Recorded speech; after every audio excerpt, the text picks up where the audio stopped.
জামাইয়ের বিয়ে হইলে বলে পাগলা মসজিদে 5,000 টাকা দিব। এখন ভাই আপনার যাতে সংসার টিকে এলে গান পাগলা মসজিদে 500 টাকা দিব, লজ্জা করে না? কারণ বাড়িতে এখন ট্রমার ভিতরে আছে, বউ নাই ঘরে, পানি ফালাইতে পারতেছে না, এখন কি করবো? আলম হাসান ও শর্মিলার ডিভোর্স হলো প্রায় 1 বছর।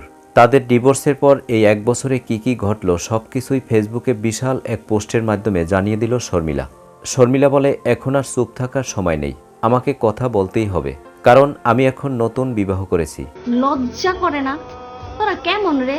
হ্যাঁ, এত কাহিনী মাহিনী রেখা নিজের জামাইয়ের ঘর হালাইছে, এরকম বেটার কাছে গা সংসারে রেখা আবার কয় আরেক বেটিরে ভালোবাসে, হেল লাগা পেনশনের টাকার নমুনি দিয়ে থুয়ে দিছে।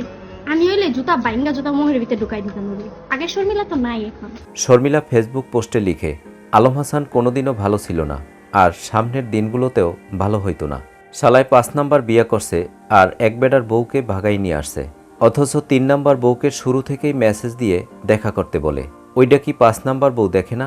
আমি তো খারাপ আছিলাম, তুই ভালো মানুষটা আমাকে এখন কেন মেসেজ দিস?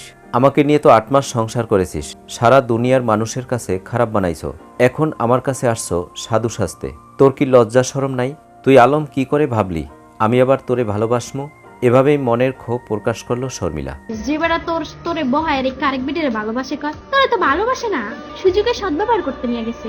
কারণ বাড়িতে এখন ট্রমার ভিতরে আছে, বউ নাই ঘরে, ভিডিও বিজনেস করতে পারতেছে না, পানি ফালাইতে পারতেছে না, এখন কি করবো? দর্শক, কেমন লাগলো আজকের আপডেট পেয়ে অবশ্যই কমেন্ট করে জানিয়ে দিন। আর ভিডিওটি যদি ভালো লাগে লাইক কমেন্ট সাবস্ক্রাইব করে আমাদের পাশে থাকুন। ধন্যবাদ।